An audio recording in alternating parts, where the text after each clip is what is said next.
New Orleans Saints training camp is officially underway, and today we're talking with Doug Mouton about all of the camp standouts and what's up next in Saints training camp, all on today's episode of Locked On Saints. It's the Locked On Podcast Network, your team every day. You are Locked On Saints, your daily New Orleans Saints podcast, part of the Locked On Podcast Network. Your team every day.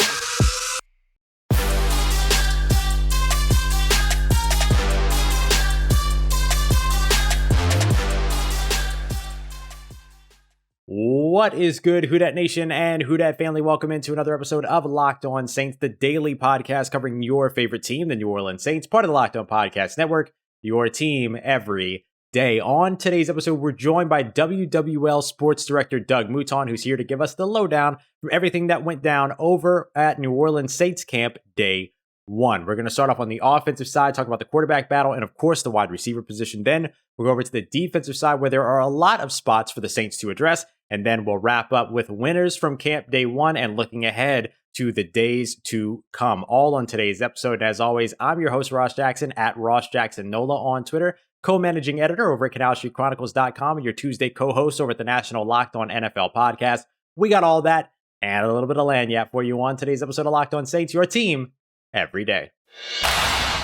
All right, everybody, it is Doug Mouton making his way back to the podcast here on Locked On Saints. Doug, thanks so much for being here again with us. Anytime. Always good to see you. And of course, it's great to see you today in particular. Here we are on the evening of day one of training camp. And I just want to dive right into it. What were some of your takeaways over the offensive side for day one of New Orleans Saints training camp? Well, look, the first thing, and I think this is important until they put the pads on, which come Monday, is that you don't want to start overthinking and overanalyzing what you're seeing, when they're in shells and when they're in, not padded. So first of all, is you sort of have to step back and maybe listen more. And sometimes comments that you get after practice, sometimes the post-practice interviews can tell you more than even what you saw on the days before they put pads on. Look, I think the first thing you take away is Jameis Winston. I think he was better in day one. He looks more relaxed, looks more comfortable. And I don't even know how to quantify this, but there looks to be something about him that is just more comfortable and maybe understands his place or feels his place. Look, he was terrific as a backup guy. And he always kept his personality in the background. He was always in a good mood, but he never tried to lead last year. That wasn't really his job. He was the backup. And you can see a little bit different swagger about him, even in one day, that maybe he's ready to assume a bigger role this year. That's great. And I mean, that's what you look for as a part of the recipe when it comes to the quarterback competition. So Jameis showing that part. What were some of the takeaways with Taysom Hill? I think you mentioned about pumping the brakes in terms of, getting too overhyped. He did get all of the team, he got the first round of first team snaps, but at this point, it's a little bit too early to read into that, I imagine. Yeah, and of course, everything that makes Taysom Hill special, let's just say Taysom Hill is going to be the starting quarterback. If he's going to be that guy, it's because he can run and because he will run, and they can run variations of a sort of a wildcat offense that can also throw the ball. So all the things that will make or would make Taysom Hill special as a starting quarterback, you would never see in a training camp practice. He will never be tackled or hit people in a training camp special. So Taysom Hill, he's almost at a fundamental disadvantage, especially with no pads, in that the beauty of the game, the long passes, which Jameis Winston can hit on, and we saw a little bit of that today. He's got a gun, and he can be very accurate with the long ball. He has elite quarterback talent. What Taysom does well is he's the bull in the china shop, and you're not going to see a bull in the china shop until you actually get to a game. So that's the first takeaway with Taysom Hill, is that he's at sort of a fundamental disadvantage just in the beauty of the game, because he plays the game in a physical mauler's way and not in the beauty of the long pass kind of way. Yeah, not an opportunity to really get excited about Taysom Hill running over a linebacker in training camp. To do it. The linebacker, in this case, would have to get out of his way. Right. So, yeah, you're not going to see any of that. Right. Absolutely. That makes a lot of sense. All right, from the quarterback position and the quarterback battle, let's go over to the weapons for the quarterback with the wide receivers. A lot of conversation going on around here. Of course, Michael Thomas expected to be unavailable at the beginning of the season. Then a potential, let's just say, looming suspension or situation on the way potentially for Deonte Harris. Who were some of the wide receivers that ended up getting some of those first team snaps and stood out for you today? Well, look, the one guy, and actually it was more of what he said afterwards than what he did on the practice field, was Tre'Quan Smith. Yeah. Look, this is a guy that the Saints don't have any choice at this point. It's not like we hope Tre'Quan Smith steps up. Like all chips are in on Tre'Quan Smith. He has got to be that player. And look, the one knock on him from a couple of years ago, and he admitted this freely, was that he would go to the line of scrimmage, and Drew Brees had a lot of signals where he would just look at a receiver and expect that receiver to know what that look meant and to adjust your pattern based on the ESP of this look. Tre'Quan Smith said he would go to the line of scrimmage and have no idea what he was doing. And he freely admitted that a couple of years ago. Today, he said not only does he know what he's doing, but he knows what the offensive linemen are supposed to do, what the running backs are supposed to do. If he does completely have the mental side of the game, Tre'Quan Smith can be a good NFL wide receiver. We've seen it in flashes. We haven't seen it over the long term. My guy that I like at wide receiver, now, I'm not sure I like him as the number 2, which is what he's likely going to have to start the season as, is Marquez Callaway. When the Saints needed him last year, and the guy that I compare him to, he is a slightly less athletic version of Justin Jefferson, who's the Vikings now, rookie of the year talent last year. Look, what I loved about Justin Jefferson's high school college pro game is Justin Jefferson, to me, had the highest football IQ of any wide receiver I have ever covered. He has just an instinctual feel for when to sit in a zone and where to sit in a zone and when to blow by guys. Justin Jefferson, the mental side of his game was so perfect that I think that's what elevated him. Physically, he's a really good receiver. Mentally, he's elite. And the one thing you saw about Marquez Callaway that I really liked last year was that he understood how to play zones, how to sit down, and when to keep running through. The mental side of Marquez Callaway's game is terrific. He's got good size, and one thing he does not have is great speed. So that becomes Tre'Quan Smith has good speed, but not what you would call great. The Deonte Harris news hurts because he's the guy who can blow the top off a defense, and you wonder where that's going to come from. I do like Callaway. I like him a lot better as your 3, a guy that can be in the slot and find the holes, which is how Justin Jefferson is best used. I like him less as a 2, but I do think he has a chance to have a really big season, and I know the Saints love him in a much bigger role this year than he played last year. Absolutely. We know that the New Orleans Saints have done a great job utilizing sort of those big slot guys, starting with Marcus Colston and moving forward through that. And perhaps an opportunity here awaits for Marquez Callaway. Doug, and we're going to go ahead and switch over to the defensive side here. Any other offensive guys we'll pick up in the third segment as we take a look at some potential winners for day 1. But now we'll change it over to defense as we continue on here with another episode of Locked On Saints. As the New Orleans Saints begin training camp and start to get ready for the 2021 NFL regular season, you might be looking to get ready for your day or help you get that boost that you need to get through the rest of your day. So I want to tell you about our good friends over at Built.com. Built Bars, the best tasting protein bars on the market. The protein bar that tastes like a candy bar. 9 incredible flavors for whatever it is that you want, whatever it is that you like. You like mint and chocolate? They got a great mint brownie flavor for you. You love sweet? There's cookies and cream as well as salted caramel. And if you like fruit and chocolate, there's a strawberry bar. There's also a raspberry bar as well. Something for everybody over at BuiltBar.com. And even though all of those flavors might sound super sweet and sound like they're packed with sugar, you're talking 4 or 5 grams of sugar, but 17, 18 grams of protein. So go and check them out over at BuiltBar.com. These things are unbelievable. So try them so you can believe for yourself. I highly recommend the sample box so you get 2 of all 9 flavors and get to try everything that Built Bar has to offer. So head over to Built.com today and don't forget to use the promo code LOCKED15 so you can get 15% off. That's at Built.com.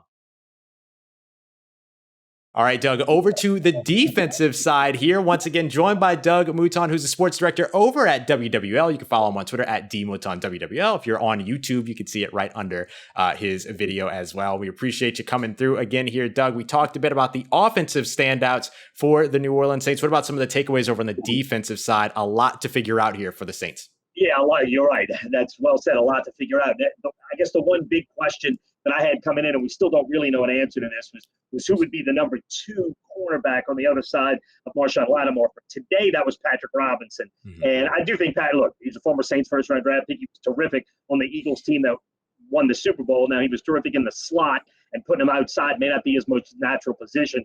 I would have, if you had asked me a week ago who I would have thought would start in that spot, it would be P.J. Williams. Now, he didn't practice today. He had a non-football injury or however you want to say it, it was a non-football thing that kept him off the field today. The Saints do expect him back in the next couple of days. I'm curious to see if P.J. Williams takes over on the outside and Patrick Robinson becomes the primary inside guy, or if it's the opposite. I think that makes a difference, because then, assuming Marshon Lattimore is suspended, and look, Mickey Loomis was asked about this Wednesday night, and he said the Saints have still not heard anything from the NFL, so they do not know if he's going to be suspended for that arrest in Ohio. We suspect he will. We suspect it'll be somewhere from 2 to 4 games. But again, that is a pure guess. And for now, the Saints do not know. So look, I think that's where the fulcrum point of this defense is, how you handle that.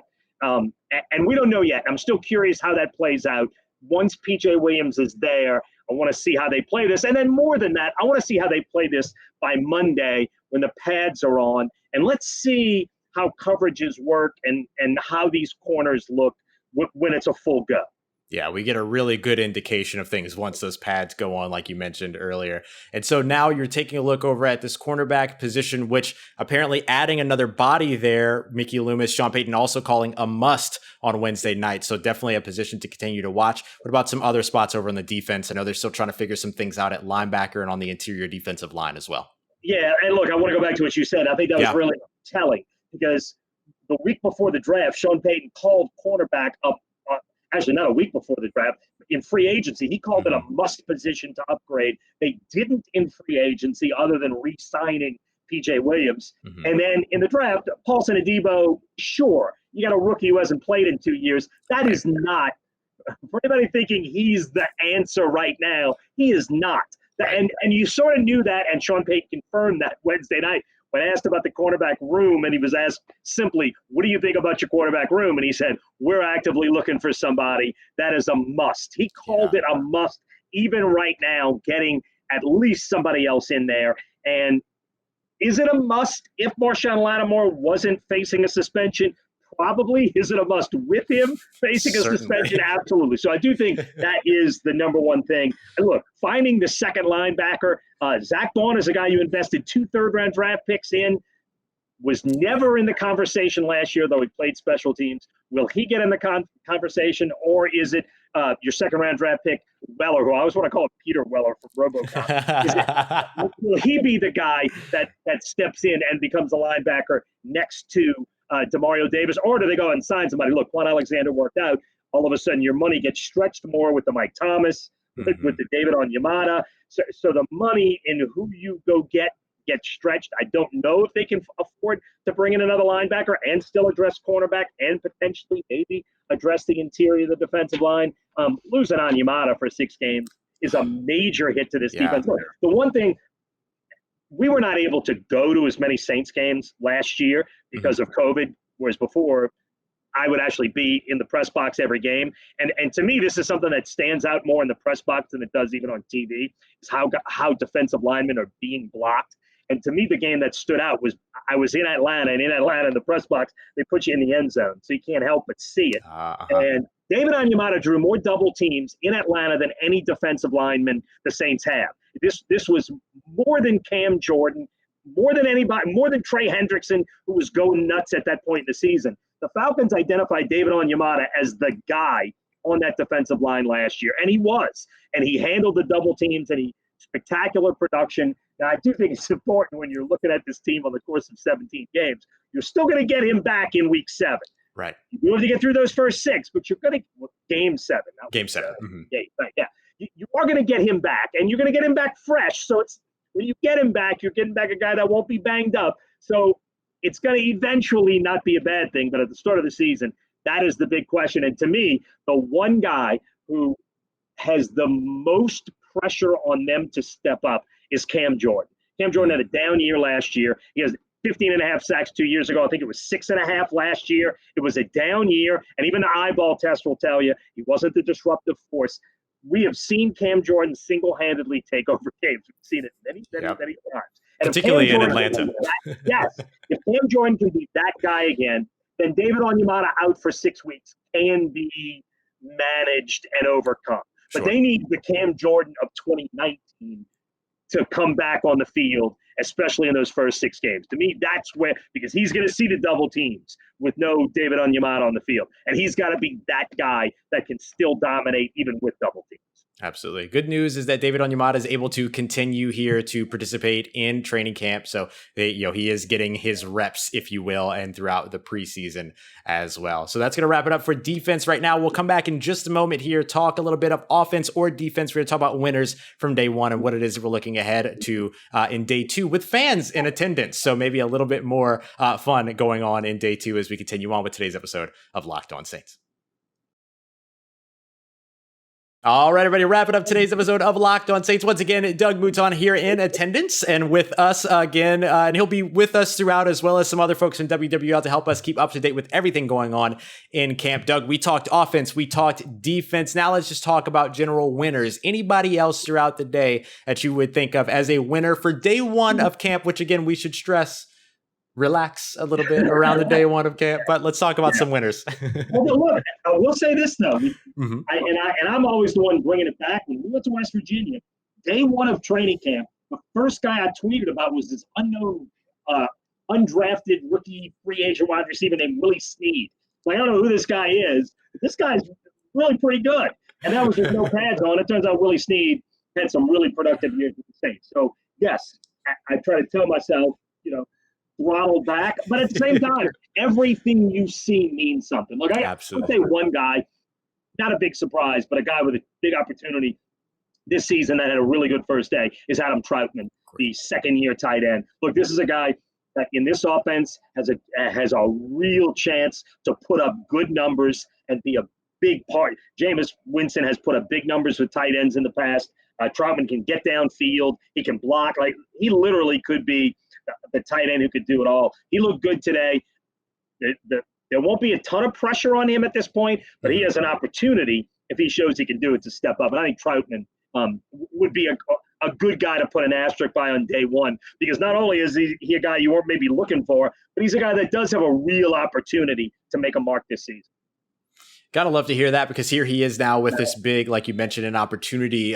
Jared Cook in Los Angeles, Josh Hill going to Detroit, but having retired. He's the tight end room, and he seems to be ready to step into that leadership position. He talked about it during mini camps, and now here he is with an opportunity to show it out on the field to get started. Any other winners for you around the team? No, that would be my one guy. And look, here's the biggest winner for everybody. Sean Payton took day 1 of practice indoors. That was the big winner. It was 99 degrees in New Orleans with a heat index well over 100. And the one thing Payton said on Wednesday night, Sean Payton and Mickey Loomis do a traditional pre-training camp press conference. And the one thing he said over and over was, we're going to try to manage this heat. Look, the NFL gave the Saints clearance to start, every team clearance to start training camp practices on Tuesday. Saints decided to wait 2 days later and start on Thursday. Right. You're going to see Sean Payton try to manage the heat. And look, you want some of that because you want to kick guys into shape and kick their butts a little bit and get them ready for the season and harden them up a little bit. But at the same time, you don't want to kill them and have no legs by December by killing them in July and August. And you can already see Sean Payton with an eye on that. Practice 1. Usually it's 2 or 3 outdoors, then indoors. He said, no way, it's just too hot. Let's just start indoors. So you fully expect day 2 practice to be outdoors. And then again, first day off Sunday, and then Monday is when pads go on. And that's when things get really interesting. So I'm going to throttle back on new guys and unknown guys until we see them with pads on. Makes a ton of sense. So let's look ahead now, some of the things that you're going to be looking for, and let's expand a little bit. Let's talk about some of the things you're going to be looking for day 2 of camp, which will be open to fans, but also if there's anything in particular that you're going to be watching once those pads go on as well, because I think that's intrigue for folks as they look ahead. Yeah, no doubt. And look, I'll say this. We haven't watched the quarterbacks in forever. I mean, You're always watching other positions to see how they handle, but you're watching quarterbacks, and you're watching quarterbacks even between snaps and how they deal with each other and how they deal with coaches and how they're talking to other offensive players and just watching all those interactions. But I think the biggest thing when you cover camp, if you want to cover it honestly, is to try to not go in with a preset rundown of things you want to look for, but really sort of let it come to you and see who just drops your jaw here and there. And I can think about it over time. I mean, look, the first guy who was absurd in training camp that you just said, I can't get over this guy was Mike Thomas. Nobody works like Mike Thomas in training camp. And his first 3 years in training camp, he was a monster at a level that I've never seen in training camp. Every rep is like, the Super Bowl third down. I mean, every rep of training camp, I've never seen a guy attack training camp with the intensity of Mike Thomas. And that wasn't something you were looking for when you got there. But it got pretty obvious pretty early that this guy is wired in a way that very few guys are wired. And you see that right away. So I think as we go through camp the next few days, my goal is just to go there and be as open-minded as possible and to not be looking for anything and just see what you see. I think that's great. And obviously that's going to allow all these guys to just jump off the field for you. And we look forward to hearing from you more as those guys jump on the field and as you have more camp observations to share with us. Once again, everybody, it's Doug Mouton at Mouton WWL, sports director over with WWL, our partners via Tegna. We appreciate you very much for taking the time to come through, Doug. We'll be seeing you again here soon. Thank you so much for taking the time to join us. Anytime, Ross. All right, y'all. One more big thank you to Doug Mouton of WWL. Make sure you follow him on Twitter at DMoutonWWL. He and the rest of the folks from over at the sports department, Andrew and Ricardo, are going to be coming through all throughout the offseason. Make sure that we're up to date with everything going on in a New Orleans Saints training camp. Remember that we are daily here with you, and the New Orleans Saints coming back tomorrow on Friday for their day 2. And I'll probably drop a little something to make sure you're up to date with everything going on as they look ahead to putting pads on Monday, where stuff gets real. So we're about to have a lot of fun here on Locked On Saints, and I appreciate you very much for being here. Remember, you can find us on any of your favorite podcast providers, and of course also on YouTube as well. And for all the times in between those episodes, if you want to get in touch, feel free to hit me up on Twitter at Ross Jackson, NOLA. Hit me up. Let me know how the family's doing. Let me know how you're living. Let me know how you're momming them. And trust you, that nation. I'll holla at you.